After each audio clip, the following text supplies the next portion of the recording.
আসসালামু আলাইকুম। উপস্থিত সবাইকে আমার আন্তরিক শুভেচ্ছা জানাচ্ছি। আজকে এখানে উপস্থিত হতে পেরে আমি অত্যন্ত আনন্দিত। ইয়ুথ ভলান্টিয়ার অ্যাওয়ার্ড 2025 আয়োজনের জন্য আমি যুব ক্রীড়া মন্ত্রণালয়কে বিশেষভাবে ধন্যবাদ জানাচ্ছি। একই সাথে আজ যারা পুরস্কার পেয়েছ তাদের আমার প্রাণঢালা অভিনন্দন। আজ আমরা তারুণ্যের শক্তিকে উদযাপন করছি। এটি আমাদের জাতির চালিকা শক্তি। আমি দৃঢ়ভাবে বিশ্বাস করি, যখন একটি দেশের যুব সমাজ সক্রিয় থাকে, উদ্যমী এবং উদ্ভাবনী শক্তিতে বলীয়ান হয়, তখন কোনো প্রতিবন্ধকতাই তাদের অগ্রযাত্রাকে থামিয়ে রাখতে পারে না। আমাদের তরুণদের উদ্ভাবনী শক্তি আজ কেবল শিক্ষাক্ষেত্রেই সীমাবদ্ধ নেই। তরুণরা স্বাস্থ্যসেবা, পরিবেশ সুরক্ষা, দারিদ্র্য বিমোচন এবং সামাজিক ন্যায় বিচার প্রতিষ্ঠায়ও অগ্রণী ভূমিকা পালন করছে। এই তরুণরাই 24-এর গণঅভ্যুত্থানের নেতৃত্ব দিয়েছে। তরুণরাই যুগে যুগে এই দেশের ইতিহাস রচনা করেছে। আমাদের চলার পথে প্রতিনিয়ত নতুন নতুন চ্যালেঞ্জ আসবে। কখনো তা জনস্বাস্থ্যের সংকট, কখনো শিক্ষার অপর্যাপ্ত সুযোগ, আর কখনো পরিবেশগত বিপর্যয়। কিন্তু চ্যালেঞ্জগুলো নিয়ে হতাশ না হয়ে বরং এগুলোকে আমাদের নিজস্ব শক্তি দিয়ে ঐক্যবদ্ধভাবে মোকাবেলা করতে হবে। আশা করি এই কাজেও আমাদের তরুণরা নেতৃত্ব দেবে। স্বেচ্ছাসেবা কেবল আত্মমানবতার কল্যাণেই সীমাবদ্ধ নয়।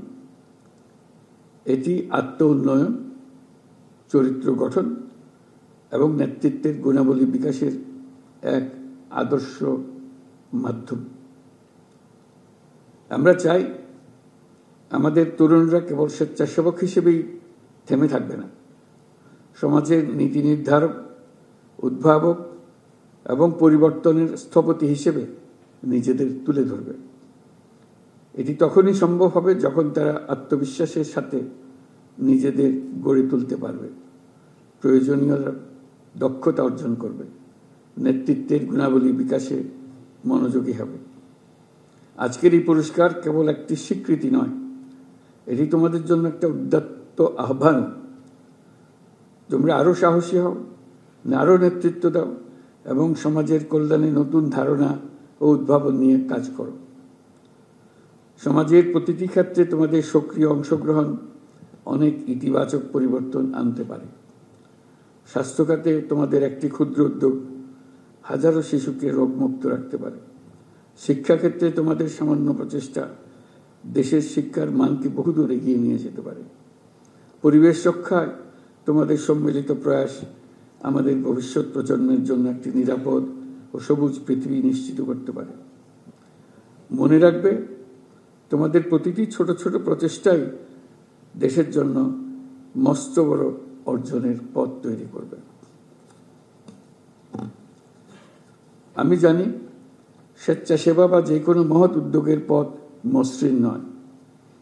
সময়, অর্থ এবং মানসিক চাপে বহুবিধ চ্যালেঞ্জ সৃষ্টি করে। এর মধ্যে দিয়েই আমাদের ধৈর্য, সহনশীলতা ও নেতৃত্বের মতো মহৎ গুণাবলী অর্জন করে নিতে হবে। আমি যুব সমাজের প্রত্যেক সদস্যকে আহ্বান জানাই, তোমাদের মেধা, শক্তি ও সৃজনশীলতা দিয়ে সমাজের এবং দেশের উন্নয়নে ভূমিকা রাখো।